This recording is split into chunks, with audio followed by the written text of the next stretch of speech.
Chegamos agora ao quarto e último bloco desta edição 590-590 do Roda de Entrevista, ainda hoje no seu novo formato provisório, que é decorrência dos procedimentos técnicos relacionados ao processo de digitalização em marcha aqui na TBC. Estamos com a doutora Ana Maria de Souza Arruda Hidalgo, diretora-geral do HDT. Como nós estamos no bloco final, vamos agilizar algumas perguntas fundamentais para o melhor atendimento do nosso telespectador, que tanto nos prestigia com a sua qualificada audiência. Doutora Ana Maria, ótimo, estamos a caminho aí de uma ampliação, HDT, mais 30 leitos. Torço para que seja uma obra que logo se concretize. A senhora disse que já está nas fundações, quer dizer, está em marcha, mas tudo bem, ficou pronto o prédio, vai ter gente, estrutura, equipamento para funcionar a todo vapor? Não, e aí vem então a questão da desburocratização que foi a gestão por OS. Desde que tenha, e nós vamos ter as verbas necessárias, que é o que a gente já está correndo atrás, dentro de projetos, porque quando a gente trabalha o projeto de ampliação, não é um projeto só físico, prevê também um segundo projeto de equipamentos, um projeto da questão da capacidade instalada, e aí tem questão de RH, isso tudo está dentro do que a gente chama de ampliação. E nós estamos correndo atrás, a secretaria está correndo atrás junto com a gente, é um parceiro, assim, faz parte, falo que nós somos parte da secretaria, então temos corrido atrás. Eu, particularmente, acho que não teremos problemas. Teremos, sim, não só o espaço físico, mas com o RH em quantidade e qualidade necessários para o atendimento humanizado, do qual nós somos referência, com equipamentos, com insumos, com tudo aquilo que for necessariamente necessário. A administração estadual vai ter que recorrer ao servidor comissionado ou provisório, e que hoje apontou Goiás para uma situação um pouco complicada nessa pesquisa do IBGE, que mostra Goiás como, parece que é o primeiro estado, o estado que tem mais servidores comissionados. E a maioria na saúde. Não, mas aí que tá. Nas unidades que são geridas por OS, não tem o comissionado. Não tem o comissionado. Nós temos dois tipos de vínculo. Nós temos o efetivo, o estatutário, que inclusive a nossa OS, a tendência dela é manter o estatutário dentro da unidade, é isso que a gente tenta, exatamente pelo tipo de trabalho que a gente tem lá, demora muito para formar um profissional com um olhar, com aquela característica, então eles tendem a manter mais. Esse é um vínculo, que é o estatutário, e o seletista, que é a contratação a partir de uma seleção, existe uma seleção nos moldes daquilo que é preconizado pela secretaria, aonde é quase o funcionário que um concursado, né? É um selecionado que fica, que na secretaria sempre teve, que era o antigo contrato temporário, só que agora não é temporário mais, né? Enquanto a gente estiver sendo gerido pela organização social, esse funcionário, desde que tenha competência, que seja assíduo, que seja bem avaliado, ele vai continuar seletista. Então, o comissionado não faz parte das equipes dentro das unidades por OS. Inclusive, faz parte, era uma cláusula dos contratos, pela dos previsão primeiros de vocês, contratos. Entraria em funcionamento essa nova etapa do HDT quando? Tem um prazo? Da emergência, a parte da emergência já começou. Já a parte do ambulatório em 45 dias e a GETOP, a empresa que vai executar a obra, ela tem um prazo em torno de 1 ano. Então teremos novidades fortes aí no final de 2015. No começo de 2015, primeiro semestre de 2015, eu estou voltando aqui para falar, inaugurou o restante do HDT. Matheus. Encerrei por aqui. Tá bom aí, Flávio. Então, eu queria perguntar se vocês têm recebido casos lá de influenza no hospital e que a senhora pudesse esclarecer também essa diferenciação dos sinais e dos sintomas da gripe e da influenza. Olha, em relação, inclusive o HDT, nós somos referência a nível nacional para casos graves, né, de influenza, entre eles o H1N1, porque quando a gente fala grupo influenza, um deles é o H1N1, mas a gripe comum que a gente está acostumado também é um vírus influenza, né? Bem, os sintomas são muito parecidos, né? Todos são síndromes gripais que a gente fala. O que é uma síndrome gripal? Febre, dor no corpo, falta de apetite, são sinais comuns. Agora, o que difere na H1N1 é que esses sintomas não melhoram, eles tendem a piorar. Com 3, 4 dias, a gripe comum, por mais forte que ela seja, com 3, 4 dias, a pessoa melhora. H1N1 não necessariamente. Então, o que é que a gente orienta a população? Em qualquer situação de estado gripal, de gripe, resfriado, quer dizer, dor no corpo, tosse, febre, procure o médico, a unidade de saúde mais próxima, Flávio, porque esse é o profissional que vai fazer a diferença. Então, porque senão eu corro o risco de falar tudo aqui, aí quem está lá em casa vai saber como fazer e aí não vai procurar a unidade de saúde, isso não pode, ele tem que procurar para evitar complicações. O fato de ser esse um hospital específico, referência, hospital de doenças tropicais. Muita gente acha que o país já deveria ter vencido essa etapa de doenças tropicais, tipo malária, tipo dengue, né? E por que ainda acontece isso? Nós temos atemorizados ainda pelo mosquito da dengue. O que esse país está fazendo, doutora Ana Maria, que não debela isso, não acaba com isso? Mas, Reinaldo, eu vou perguntar para você, não é o que esse país está fazendo, não, o que esse mundo está fazendo. Porque a dengue é uma pandemia, ela não é só aqui no Brasil. Tanto a dengue quanto a própria malária. Malária, se a gente considerar internacionalmente, se não me falha a memória, é o primeiro ou segundo caso de óbito ainda no mundo. Malária? Malária, por conta de continentes como o africano, a África, né? Então, são pandemias. E aí eu pergunto, o que nós estamos fazendo com o nosso meio ambiente? Que isso é resultado de um desequilíbrio, né? Temos, né? Que comprovadamente temos, com certeza. O ecossistema ele não está equilibrado já tem muito tempo. Agora, em relação à dengue aqui em Goiânia, aqui em Goiás, aqui no país, enquanto cada cidadão não entender que o problema da dengue é meu, é seu, é dele, quer dizer, é meu, não é do outro, nós não vamos conseguir vencer a dengue. Começa de casa, né? Começa de casa e começa eu entendendo que eu sou ator, que eu sou protagonista nessa ação de prevenção da dengue. Essas campanhas de orientação têm feito efeito? Eu creio que sim, porque senão a situação estaria bem pior. O ano passado foi um ano atípico para Goiás, do ponto de vista de dengue. Mas assim, a gente tem mantido ao longo desses últimos 10 anos, a gente tem mantido dentro daquilo que a gente espera. Hoje, doutora, qual que é a situação da dengue em Goiás, especificamente? Olha, a situação em Goiás nós temos os casos graves, temos alguns municípios que estão com casos um pouco maior, um número um pouco maior do que o de 2012, 2011, mas muito menor do que 2013.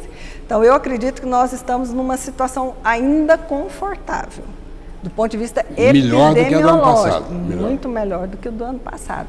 Mas que exatamente por isso é o melhor momento para intensificar ainda mais a questão da prevenção, dos cuidados para se evitar a propagação do mosquito. Doutora? Principalmente nessa época de chuva. São 4 sorotipos circulantes da dengue. Quem teve dengue uma vez pode ter de novo? Pode. E o detalhe, antes a gente falava assim, não, eu já tive pelo vírus 1, antes só tinha um vírus, então não vou ter mais. Não é bem assim. Hoje a gente já sabe que o sistema imunológico da gente trabalha um pouco diferente do que a gente imaginou. Então, são 4 tipos, a gente pode se contaminar, pode fazer os quadros mais de uma vez. Não é porque eu tive uma vez que a segunda vez vai ser grave, ou não é porque eu nunca tive que a primeira vez vai ser leve. Tudo vai depender da interação do meu corpo, do meu organismo com o vírus. No caso de todas essas doenças que nós citamos, doutora, a senhora acha que precisa que o paciente ou que o cidadão se sinta responsável pela sua saúde? E no caso da doença já adquirida, corresponsável também pelo seu tratamento? Não é uma responsabilidade apenas do médico? Com certeza. O médico tem a responsabilidade de receber, acolher, examinar, fazer o diagnóstico e estabelecer o tratamento. Agora, a decisão, inclusive por conta do princípio da autonomia, né? Nós não somos todos autônomos? Nós não temos a autonomia de fazer a opção? Então, concordo com você. A responsabilidade pelo tratamento tem que ser, no mínimo, compartilhada com o paciente. O paciente, ele tem que ser, por isso que eu falei, ele tem que ser protagonista da vida dele, inclusive da saúde dele. A prevenção é responsabilidade dele também. o tratamento é responsabilidade dele também, porque não adianta eu ter o médico, eu ter a unidade, eu ter o medicamento, eu ter tudo, e o paciente chegar em casa e não tomar a medicação, né? Ou não ter o cuidado de jogar as latas, a água que está... Tuberculose é um caso de que muitas pessoas acham que evoluíram e que desistem do tratamento. Isso traz sérios prejuízos, não é mesmo? É um problema de adesão importante. Primeiro porque, por ser um tratamento muito longo, mas de resposta muito rápida, então assim, o paciente está muito mal, começa a tomar medicação, em pouco tempo ele volta, se restabelece. Mas é um tratamento de 6 meses a 1 ano, normalmente eles deixam de fazer o tratamento. Isso é um problema, porque ele não tratou, não curou ainda, se torna portador. Então, além de ter o risco de fazer a doença mais grave na frente, ele ainda dissemina o bacilo. O que mais impacta o processo de atendimento no HDT hoje? Qual que é o mal que mais assusta vocês lá? Então, hoje eu acho que por incrível que pareça, ainda é a questão da nossa capacidade instalada, tendo em vista a demanda que nós temos. Mas como são coisas que estão em andamento, as soluções existem, estão sendo colocadas em práticas, isso diminui um pouco a nossa angústia. Eu te falo, Reinaldo, que eu já fui bem mais angustiada. Hoje eu tenho pelo menos essa tranquilidade de ver que num futuro próximo vai minimizar essa questão. Você vai falar assim, vai resolver tudo? Olha, eu não posso te falar porque em saúde nada é nunca, nada é sempre. Nós temos uma referência aqui de atendimento também, que é do Hugo, né? O Hugo padece de um problema de regulação, me parece. Ou seja, ele recebe tudo o que não deveria receber, né? Assim, o CAIS poderia ter resolvido, mas a pessoa vai levada para o Hugo. Mesmo com a regulação, continua isso. O HDT passa por esse tipo de problema? Passa, porque foi aquilo que a gente passa, porque tem muito paciente que acha assim, eu tenho dengue, então eu tenho que ir para o HDT. Eu tenho AIDS, então eu tenho que ir para o HDT. Quando um CAIS pode dar um atendimento. Às vezes vai o paciente para fazer hidratação, a hidratação pode ser feita no CAIS. E aí, voltando a globalizar essa discussão aqui, a senhora disse, olha, 246 municípios nós temos no estado. Todos eles têm pelo menos um postinho, não é? Tem que ter. Mas, obviamente, que sem estrutura para dar um atendimento específico, que são esses casos tratados pelo HDT. Como é que é feita essa interatividade, existe entre a unidadezinha de saúde lá do municípiozinho pequeno com vocês aqui no HDT? Não, direto não. E aí vem a importância daquele do programa que a gente estava discutindo, a questão do programa. Mas as autoridades locais entendem isso? Não. Tem muitos que não. Tem muitos que tentam forçar, ligam, olha, o prefeito mandou, o secretário mandou e manda o paciente. Pede para o governador. E eu imagino que nesse ponto o Hugo sofra mais que a gente. Sim, com certeza. Mas a gente tem muito disso também. E aí tem, inclusive por conta as casas de apoio servem de local onde são colocados esses pacientes que vêm buscar esse tipo de ajuda sem entrar no sistema que a gente fala. Ainda tem, mas melhorou bastante. Nada, eu acho que já melhorou muito, e a tendência, à medida que os profissionais vão se inteirando do que é a regulação, que os gestores vão se inteirando do que é, e vendo que é uma estratégia eficaz, efetiva, eu imagino que isso vai melhorar. Na questão do Hugo, quando você fala ele tem problema com regulação, muitas vezes ele tem problema exatamente porque não houve a regulação. Por conta de todos esses fatores. O Hugo 2 vai dar uma boa ajuda nesse sentido. Então, já, do ponto de vista de capacidade instalada, aumenta em muito a oferta de leitos para atendimentos. Só que a questão não é só leitos, é o que você falou. Pessoal, cada um tem que se sentir responsável pelo seu papel. Então, o município tem que se responsabilizar pelo papel dele, o Estado se responsabilizar pelo papel dele, o cidadão se responsabilizar pelo papel enquanto usuário do SUS, o profissional enquanto profissional do SUS. Então, acho que é uma questão assim, de conscientização mesmo de todos os atores envolvidos na questão da saúde, da atenção à saúde. Biomédica, médica, mestre em psicologia clínica, professora do curso de medicina. Qual que é a notícia que a senhora ainda espera ver estampada no jornal? A saúde está com saúde. Isso é o que eu quero. Sabe assim, é a notícia que eu quero, é que a gente não seja mais a manchete de saúde sem saúde. e que cada vez mais possam ser mostrados aquilo que tem dado certo. Nós temos muito SUS que dá certo, nós temos muito saúde que dá certo, então eu gostaria de ver mais estampado nas manchetes a saúde que dá certo. E doutora, qual que é o seu grande desafio hoje como diretora do HDT? Não, é continuar fazendo com que o HDT permaneça nesse status dele, de ser uma unidade de referência nacional, e que a cada dia a gente possa prestar cada vez mais um atendimento melhor, mais humanizado a dia. Que a gente não perca isso nunca de vista. Vocês têm parceiros no sistema público brasileiro de saúde? Assim, um hospital referenciado com o HDT, onde é possível trocar experiências? A gente tem trocado, inclusive com o próprio Emílio Ribas de São Paulo. A gente troca, tem a Fundação Manguinhos, tem a gente, Oswaldo Cruz, a gente... Vocês fazem um intercâmbio? A gente faz, liga, muitas vezes a gente encaminha colegas nossos para lá para fazer. O Sírio-Libanês, a nossa UTI tem um programa que é junto com o Sírio-Libanês, a UTI pediátrica, faz parte de um programa do Sírio-Libanês, questão de qualidade. O hospital, portanto, ele possibilita que o operador de lá vá em busca desses conhecimentos? Com certeza, a Secretaria sempre fez isso, mas nesse ponto o Instituto Sócrates Guanais é uma OS bem interessante, porque o lema deles é formando gente para cuidar de gente. Então, esse aspecto de educação continuada é muito forte na filosofia do ISG. E ele trouxe essa filosofia para dentro do HDT. Então, hoje, a questão de capacitação foi criada, inclusive, uma diretoria de ensino e pesquisa, que antes era só um departamento, hoje nós temos uma diretoria de ensino e pesquisa, inclusive é uma diretora, a doutora Ledice Inácio, uma das infectologistas mais respeitadas de Goiás, para não dizer do país.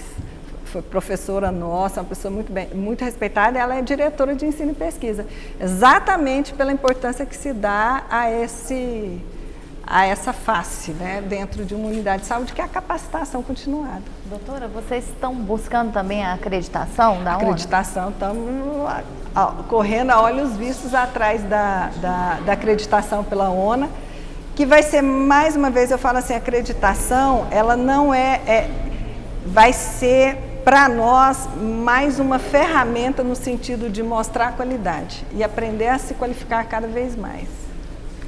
Doutora Ana Maria, a gente percebeu aqui, nessa uma hora de conversa aqui, a sua dedicação.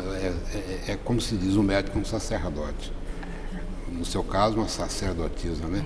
Essa vocação veio desde criança, ou algum familiar, tem algum impulso familiar para você ter se tornado essa executiva da medicina pública? A executiva, com certeza. Mas como médica, não. Da minha família, eu sou a primeira médica. Nós não somos, apesar do Arruda, né, nós não somos uma família de médicos. A família, mas uma coisa que eu sempre aprendi foi a trabalhar com saúde nessa perspectiva do multidisciplinar. Isso sempre foi uma visão dos meus pais, isso é uma visão do meu pai. E como executiva, como gestora, isso eu falo que eu herdei tanto do meu pai quanto da minha mãe. São grandes gestores. Meu pai gestor público também e minha mãe uma grande gestora em casa mesmo. E bem multidisciplinar, como eu, com tantas formações diferentes, né? E que traz essa facilidade em lidar com os problemas de maneiras diferentes. Então, eu proponho, já que nós estamos encerrando o programa, doutora, que a gente saia daqui com um mantra que a senhora deixou aqui. Saúde com saúde. Com saúde. A saúde com saúde. Vamos chegar lá, não vamos? Vamos. Olha, se obrigado, Deus quiser, doutora Ana Maria Arruda, diretora-geral do HDT, Hospital Anuar Awad. Obrigado pelos ensinamentos aqui. Vamos conversar outras vezes. Vamos cobrar depois da senhora se realmente a ampliação do HDT deu certo. A porta estará sempre aberta para a senhora aqui. Obrigado mais a participação do Matheus Ribeiro, da querida Flávia Lely. Esse programa tem produção e coordenação a cargo de Ana Lúcia Pereira e Norma Leite. Obrigado pela audiência qualificada de sempre e até a semana que vem.